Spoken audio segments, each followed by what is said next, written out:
Hi, thanks for joining us for the Family Plot, Gardening in the Mid-South. I'm Chris Cooper.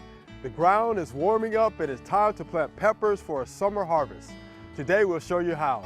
Also, it will break your heart, but it's time to pull up the pansies and plant your summer flowers. That's just ahead on the Family Plot, Gardening in the Mid-South. Production funding for the Family Plot, Gardening in the Mid-South is provided by Goodwin's Landscape and Garden Center in Germantown since 1943 and continuing to offer its plants for successful gardening with 7 greenhouses and 3 acres of plants, plus comprehensive landscape services. International Paper Foundation, the WKNO Production Fund, the WKNO Endowment Fund, and by viewers like you. Thank you.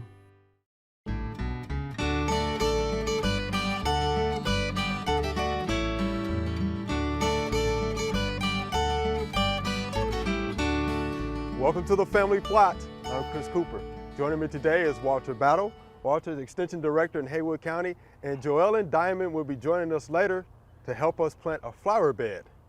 All right, Walter, we got some peppers out here, right? Yes. The ground is warming up. Yes. It's time to start planting. It's time to start I know you planting. like peppers, right? Oh yes, I love them. Good. I love sweet peppers, and I love cayenne peppers and jalapeno peppers, and I'm just a pepper freak. Okay. All right. Okay. So, first I would like to say this. I really like planting in the biodegradable cups. Okay. They're just easy for first-time gardeners to handle and get Okay. used to working with, and it's just a neat way to do it. Now, do you break those up any, or you just plant right in the ground? I plant right in the ground with them, Okay. but you can break them up. I like using that bulb planter to kind of get things started. Okay. And then I use my little spade here to kind of, move that soil out of the way. And then you can do this. You can pinch them. We call that tickling the roots. And you can put that in there and cover that up. Again, we like to go about maybe 2/3 of the plant, down in the ground, and that pepper plant will be fine. Let's see, that right there is one of our jalapenos there. Okay. Now it says mild jalapeno. Mild. Yeah, okay. mild. All right. I don't think I've ever ran across one of those. Okay. Now, here is, let's plant us another pepper plant here. Move us some soil around. And here's a golden cayenne. Make your dish real colorful. Tickle those roots again. Set that one off in there. Cayenne. Huh? Yes, cayenne. Cayenne. Oh, let me get that big claw there. I need to work a little bit on my soil preparation, but I'm okay. And it's probably a good idea, Walter, we put those labels there so we can know what they are. Absolutely, because I will forget. I'm Okay. getting So will old I. now. And also, our friend the cutworm okay. also likes to, cut pepper plants and tomato plants. So one way I protect against that, I always slide me a couple of nails by the stem. Get right there. And that kind of keeps the cutworm from reaching around that plant and cutting it off. Right. So that's really a good thing to do. Okay. Nice little trick. And let's also look at some bell peppers, or sweet peppers, as people call those. There's all kind of colors, and they really add a lot of flavor to your dish. Again, we'll put them there in that. Okay, you tickle the roots a little bit, Tickle right? the roots Right. there, and just pull that around. Well, you look like you've done this a time or two, right? Have you done this before? I've done this before. And let's dig us out another spot here, and we'll plant us another one. Tickle these roots. Now look, that one right there. What we have, Chris? It's like a slug. A slug, yeah. A slug. Yeah. Yeah, we don't want the slug in I there. have to come back and put some beer out here to catch that one. And here we go. Now, Let's make sure we get our labels there too. yes, while get we our got- while we labels got them here. down here now. so that I will not forget, that's a big green. Okay. And this one right here is the golden cayenne. Cayenne. And up here is our mild jalapeno. And I believe I buried that one in with the, But we know With that's the bell pepper. yes, So it's we'll be still good a with bell. Now, one thing you can't get with planting hot and bell peppers together, sometimes they can cross-pollinate a little bit. So you might get a A bell pepper with a little spice to it, so to speak, a little heat to it. But that's okay in these small beds. We can live with that. Okay. Because for the most part, your tomatoes and your peppers are wind pollinated. That's right. They're wind pollinated, so there's no way to kind of prevent that from happening. you know. Okay. Now, actually, again, do we use the cages for peppers? You think that's a good idea, or would they be all right without them? I generally don't, but I usually use it with my tomatoes. I generally don't use the cages with my peppers. I have seen it, but Okay. I don't. And you can still mulch. Yes, you can still mulch, use straw. That's what I use. You can also use, some people plant in plastic. You know, they run a roll of plastic and just plant into the plastic.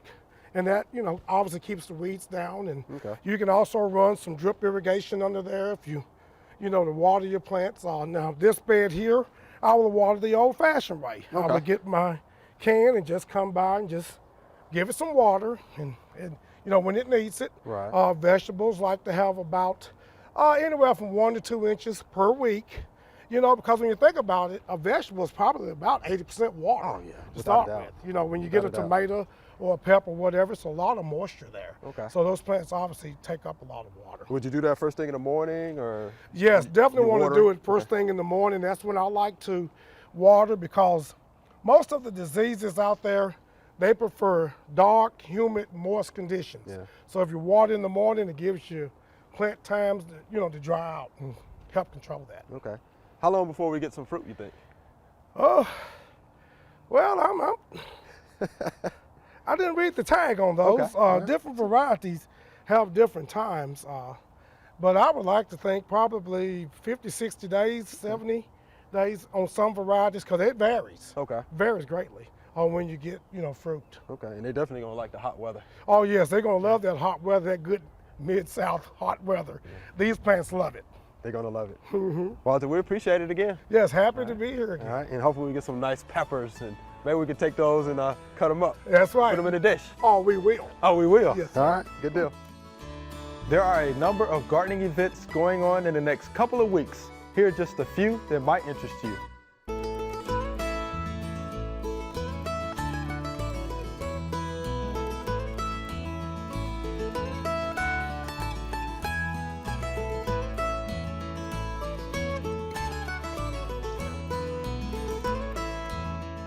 All right, Joella, you remember the flower bed? Yes, doesn't it look beautiful? Beautiful, beautiful colors. And I hear the tulips were pretty too. They were pretty. They're beautiful colors. But guess what we have to do now? Yeah, it's time to change out. We got to take out the pansies. It just And they breaks look your so heart. good. And they look so good. I struggle with this every year at home, pulling out my pansies, because they always look so good around this time. Yeah, well, but it's time to change them out simply because if we don't get them changed out now when it's nice outside, Yeah. by the time the hot summer gets here, we want them to look good Right, I so they agree. don't have to struggle trying to look good in the hot summer. They already look good. All right, so you want to get to Yep. it? First thing we do, we got to pull up the pansies. Oh, man. And you know what? We can compost our pansies. Yes, yes. So we will take them to put in the compost pile. Okay. Oh, this is hard. This is always difficult.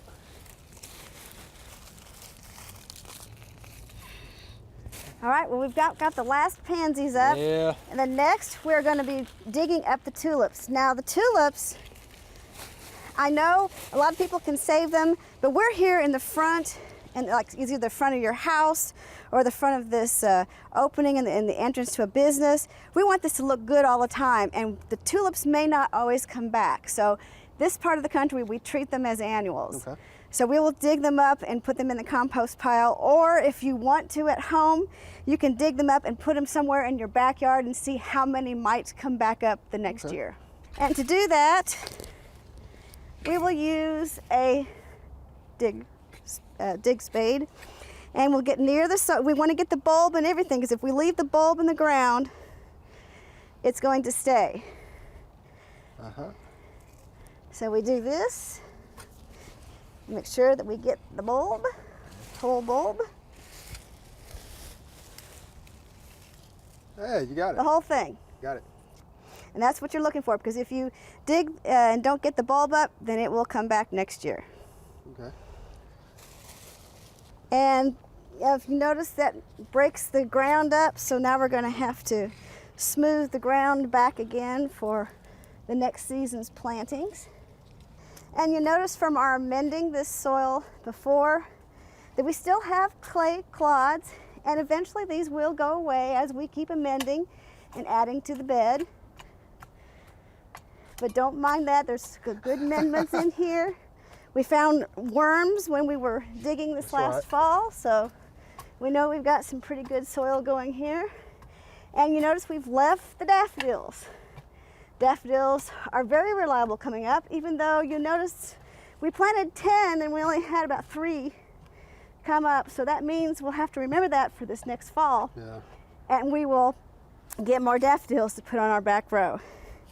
And we want to leave the foliage of these because we want to make sure they have enough energy back in the bulb so they'll bloom again this next year. Okay. Next, we will put some fertilizer down. Slow release again, slow release fertilizer. Any kind will do, doesn't matter. Just as long as it is slow release.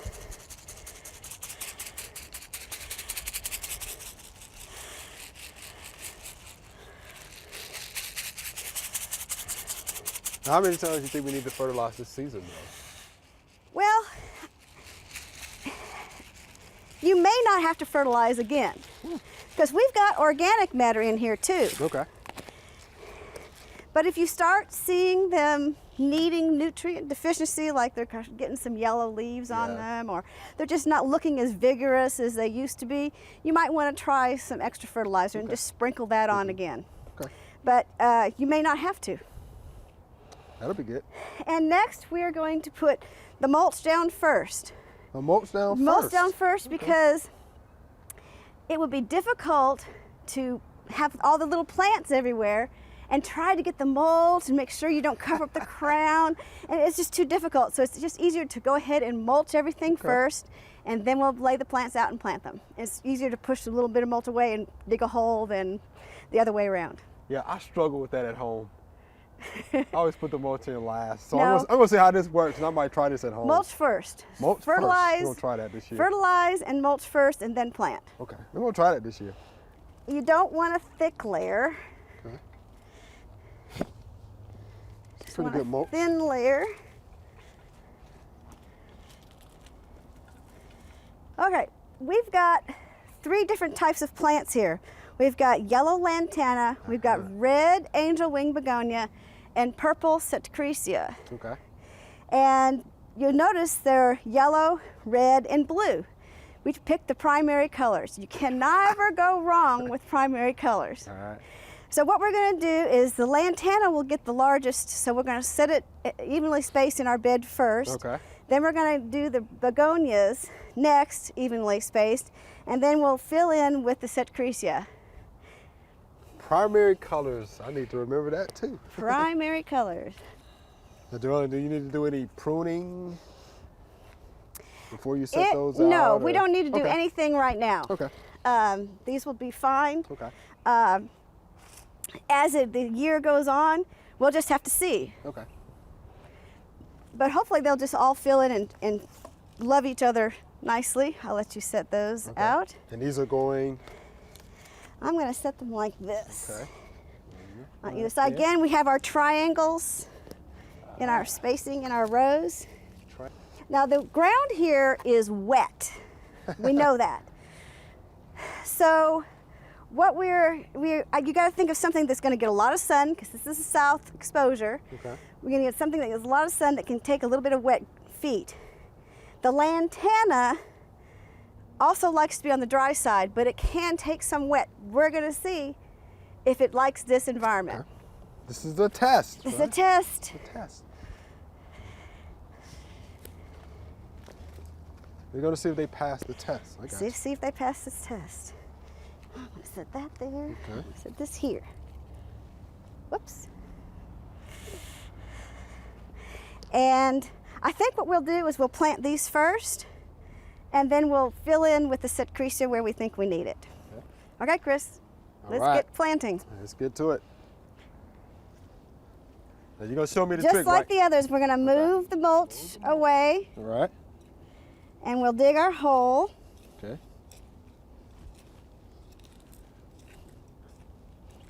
And then we'll gently get these plants out of the pot, and you'll notice they've got great root systems. We don't have to do anything to them other than plant them. Okay. And again, at the soil surface level, don't get them too deep in the soil. They don't need to be deep. Just at the soil surface. All right. Got a big clod over here, Yeah, got to so do break I. up. And then you just gently move the mulch back over. And move to the next plant. Move the mulch out of the way. Dig your hole.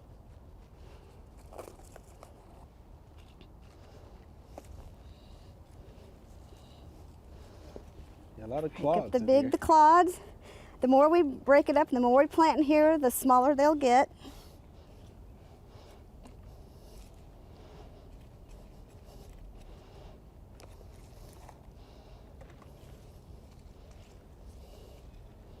Now we're going to go ahead and fill in a little bit with these Cichrecia. Now these will get larger than this, so we don't want to put too many out, Okay. but we want to have them be able to fill in where they can. Okay. I'll where set do- them on the corner there that's empty. So this corner. Okay. They've got nice root systems. Seem to be doing fairly well. We'll Okay. put another one there. All right. One here. These will bloom a light pink, but they have to get fairly large for that. Mostly we're growing them for the foliage. And we're ready to plant. All right, so we're ready. We'll get started here. And same thing, just pull back the Pull back mulch, the mulch. dig your hole about ground level.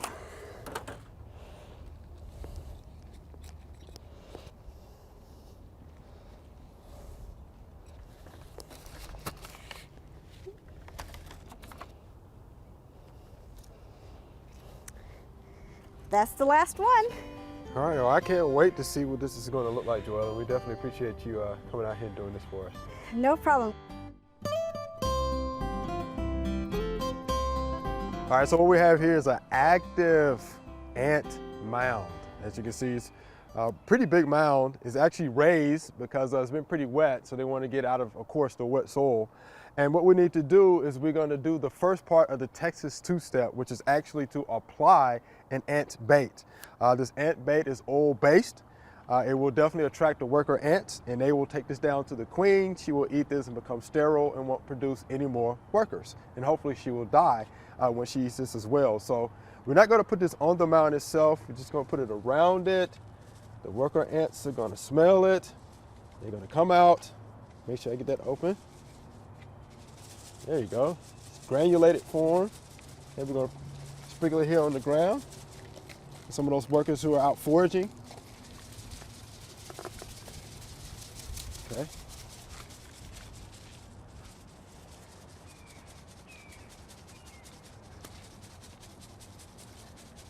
All right, again, they're going to take this to the queen, and we're going to come and check this in about a couple of weeks to see about the activity of our ant mound. All right, this is our Q&A session. Joellen, you help us out with the questions, okay? Sure. All right. Our first viewer email. Hello from your #1 fan in Northeastern Ohio. I never miss an episode. It's pretty good. Yeah. My question concerns zucchini plants. I've recently been hearing of people growing them in tomato cages in order to train the growth upward. They say this not only saves space, but prevents disease. Can I grow zucchini in a tomato cage, or will this harm production? And this is Miss Denise in Ohio. Wow. We appreciate that, Miss Denise. All right, so Joellen, we'll come to you first. What do you Okay. think about this? Can she grow zucchini in a tomato cage? I would say yes. Yes. I would say yes. Because the squash tends to be kind of viney, and to keep it off the ground, and to get good air circulation in a tomato cage, putting it in a tomato cage would be great. As long as it's large enough to reach in and get the fruit, I don't see anything wrong with that. I don't. Walter, what do you think? Well, yes, I mean, I see it in theory, and I've just never done it myself. No. You know, but yeah, I guess it would work. I think it'll work. I've seen it in passing, on the internet, of course. But to me, it just makes sense, though. Yes, Again, it does. You get it off to get the vine off the ground. Okay, you get the fruit off the ground, so you don't have to worry about fungal diseases, insect pests. It encourages good air circulation. And then, how about this one? You actually get a chance to see the fruit instead of guessing, is my zucchini ready or not? Because Yes. most of the time, what do you have to do? It's hiding It's under the hiding. leaves. Yeah. So That's you have to right. go and look for it. You have to and go say, look for it. Where is it? Or is it, is it growing? Is it big enough? So I just think it just makes Yes. sense to me to do it that way. And of course, people grow cucumbers Uh-huh. in cages. Of course, obviously, because they grow out on the ends of the vines, and Right. it's a cucurbit as well. That's so right. I guess it'll work. And I've seen people do that on fence lines. Yeah. Yes, Plant them on fences to, let them hang out. So I just think Mr. Neeson makes a whole lot of sense. It's a good idea. It's a good idea. So when you do this, please let us know how it works out for you. And again, thank you. We appreciate that question from Ohio. All right, here's our next viewer email. What is with this sudden explosion of palm trees all over the Mid-South? Is it a new cold hardy variety, and will they thrive this far north? And this is from our friend Mr. Bo, DeSoto County, Mississippi. Oh. Jordan's already laughing. So what do you think about this new explosion palm trees? And we have seen those Wait, around the area, they are haven't we? around, and yes, they are hardy. And sometimes Yes. we get really, really cold winters, and I think they suggest that you wrap them a little bit. Right. And I think some people have seen that happen around town. They've I been have, wrapped I have. for the winter. But yes, there are cold hardy varieties of palm trees Okay. that will live here. Anything to add to that, Walt? No, that's pretty much. I'm sure it's some type of variety that's hardy Mm-hmm. for it. Yeah, they are hardy, cold hardy for this area. I actually met a guy last year. I was into the palm tree business. He said business was booming, and he's been delivering palm trees to some of the area stores here in town. And he told me specifically there's a windmill, and he told me a needle palm. He said those Okay. two work very well in this area. He said they're pretty easy to grow. Don't have to worry about any fungal diseases. He told me no pest problems, and he said they're just easy. And he did tell me that cover them up if we have a severe winter. Right. Yes. He said like sleet, snow, they need to be covered up, and he said they'll do just fine. Yeah. So there you have it, Bo. I mean, you can grow your palm trees. Yeah, in probably the need to South. check its varieties, make sure it's Right. one that's hardy. Right. But that's it. All right, thanks for the question. All right, here's our next viewer email.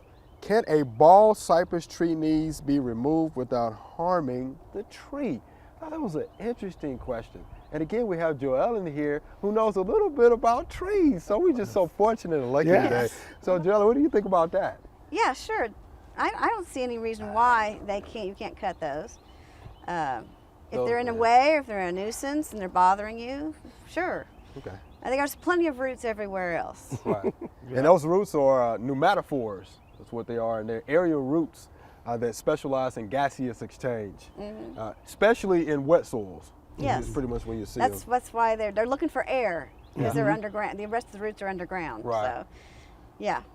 Walt, anything to add to that? you Oh think? no, that's pretty much it. Of course, I guess technically, anytime you cut something, you can open it up to something Right. disease, but Which could be a concern. That As long as could the be, tree is yes, not but- weakened, I think you'll be Right, fine. I And then think those you're open fine. wounds could Yeah. serve as an entry point for Right. pathogens or insect pests.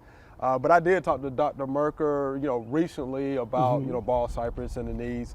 And he was like, yeah, if you ever, needed to remove those, he said the best time to do that would be in the winter. okay. He said it would be January, February, because you wouldn't have to deal with insect pests. Right. Right. And some of those spores. So, and here's the thing, in my own neighborhood, I've seen people hit them with lawnmowers. Yes. And the trees still, tend to be, Yeah. pretty healthy for the most part. Right. So you just have to be careful because, you can just about tear up a blade, with Well- Oh, those sure. knees. Sure. Yeah. Tough stuff. Tough stuff. But yeah, I thought that was an interesting question, because, we always do see the knees, so They eventually show up. they eventually show up, don't they? And also, if you plant one of those trees, know that that's something that you will get Okay. down the road. Yeah. We always talk about planting the proper tree at Right, the proper right. place and all that. So kind of know what you're getting into. Right, you have to know the characteristics of the tree. Yeah, that's real important. All right, so Walter, Jordan, we're out of time. Thanks for being here. Thank you. Thank for you. having All right. Remember, we love to hear from you. Send us an email or letter. The email address is familyplots@wkno.org, and the mailing address is Family Plot 7151 Cherry Farms Road, Cordova, Tennessee 38016. Or you can go online to familyplotgarden.com. That's all we have time for today. To get more information on things we talked about on today's show, go to familyplotgarden.com. Thanks for watching. I'm Chris Cooper. Be sure to join us next week for the Family Plot, Gardening in the Mid-South. Be safe.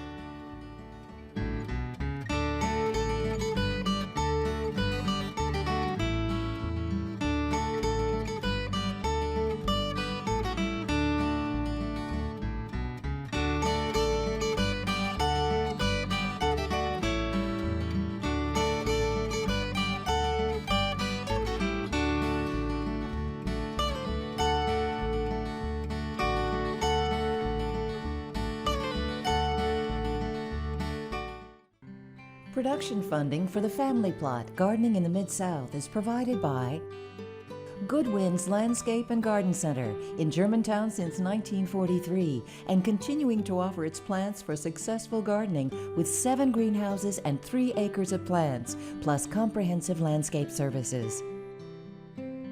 International Paper Foundation, the WKNO Production Fund, the WKNO Endowment Fund, and by viewers like you. Thank you.